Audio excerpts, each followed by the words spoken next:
श्री कस्तूरबा मोहनदास गांधी प्राथमिक शाळा शाळा नंबर 48 मिलनी 40।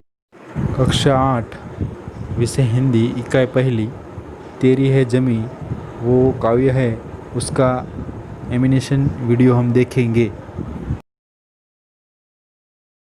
इकाई 1 तेरी है जमी कविता।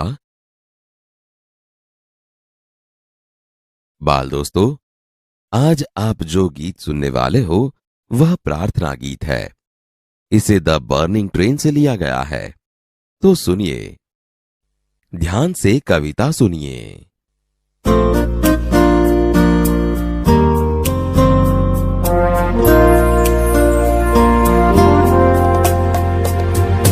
तेरी है ज़मीं तेरा आसमां, तू बड़ा मेहरबान, तू बख्शीश कर सभी का है तू, सभी तेरे खुदा मेरे, तू बख्शीश कर।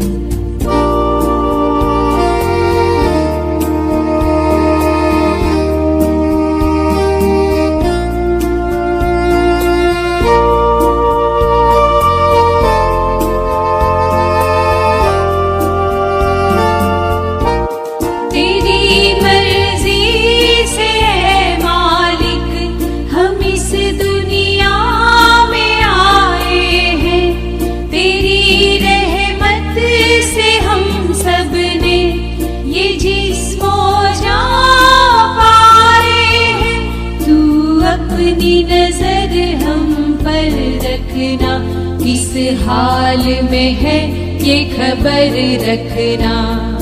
तेरी है जमीन तेरा आसमां, तू बड़ा मेहरबान, तू बख्शीश कर सभी का है तू, सभी तेरे खुदा मेरे, तू बख्शीश कर।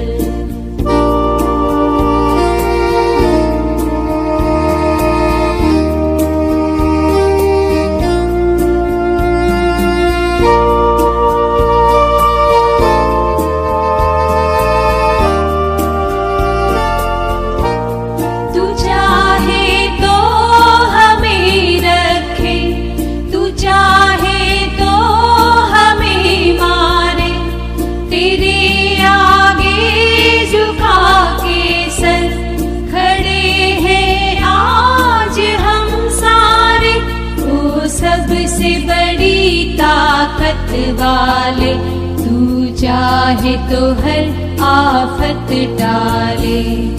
तेरी है जमीन तेरा आसमां, तू बड़ा मेहरबान, तू बख्शीश कर सभी का है तू, सभी तेरे खुदा मेरे, तू बख्शीश कर।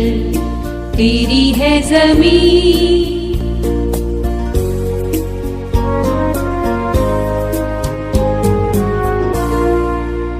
તેરે જમી પર આ કાવ્યનું આપણે ગાન એમિનેશન વિડીયો દ્વારા સમજ્યું। એ પ્રાર્થના ગીત છે।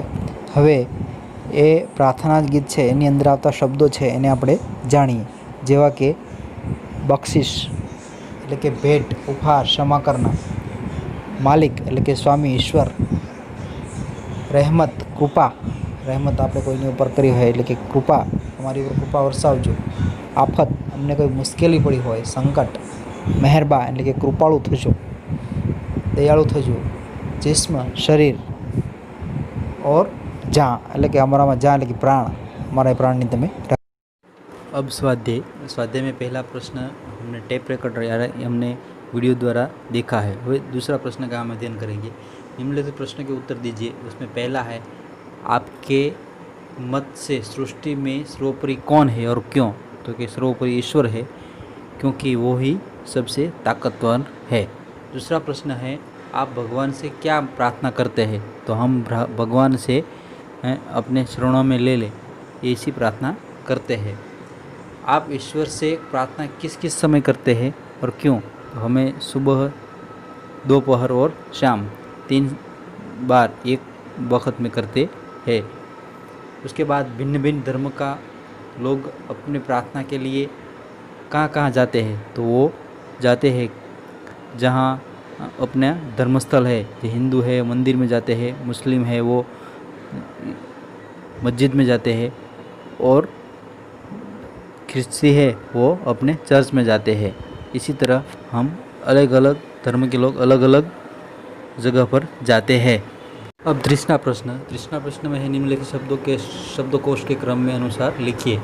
इसमें हृदय, मनुष्य, सुखी, शांति, मित्र, डॉक्टर, सृष्टि, योद्धा, श्रृंखला, नाविक और धन, उज्ज्वल, मंदिर, दूध, स्वर और धरा। ये अभी आपको हमने पहले सिखाया है कि अपने जो शब्द है वो शब्दकोश के क्रम में क ख ग ग ऐसे लिखना है, जिसमें स्वर अनुस्वर वाला पहला आएगा।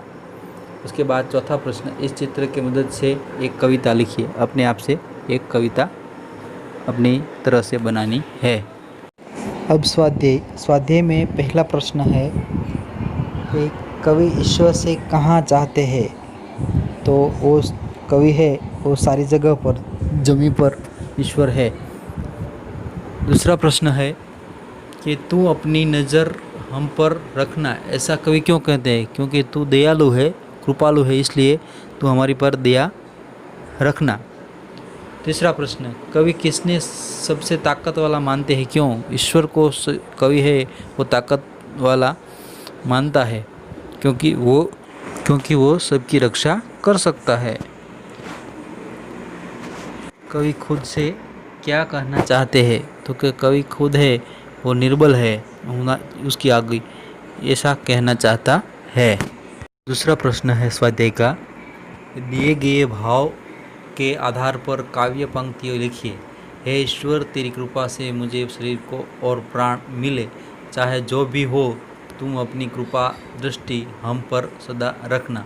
वो कविता में ये ऐसी पंक्ति आई है, उसको आपको ढूंढ कर लिखनी है। दूसरा है, हे प्रभु, है ये सारा संसार तेरा है, तू बड़ा दयालु है, तू हम पर अपनी दृष्टि रखना। ये भी हमारी ये प्रार्थना काव्य में आया है, उसको आपको ढूंढकर लिखना है। तीसरा प्रश्न, अपूर्ण काव्य पूर्ण कीजिए। जो अपूर्ण है, जो पूर्ण नहीं किया गया काव्य, वो पूरी तरह से पूर्ण कीजिए आप। जैसे कि मेरी प्यारी प्यारी गाय, घर की राज दुलारी गाय। आगे आपको अपने सोचकर विचार कर लिखना है। चौथा प्रश्न, यह गीत हिंदी द बर्निंग ट्रेन ने लिया गया है। तुमने इस प्रकार की और भी प्रार्थनाएं सुनी होगी, ऐसी हो कोई प्रार्थना लिखी हो जो जिसने फिल्म में हो, ऐसी आपको सुननी है। इस प्रार्थना को अपनी मातृभाषा में लिखिए। ગુજરાતીમાં આનો અનુવાદ કરવાનો છે। ચાલો, ભાષા સજ્જતા માટેનો અલગથી વિડીયો બનાવી અને હું તમારી સમક્ષ રજૂ થઈશ। ત્યાં સુધી આવજો।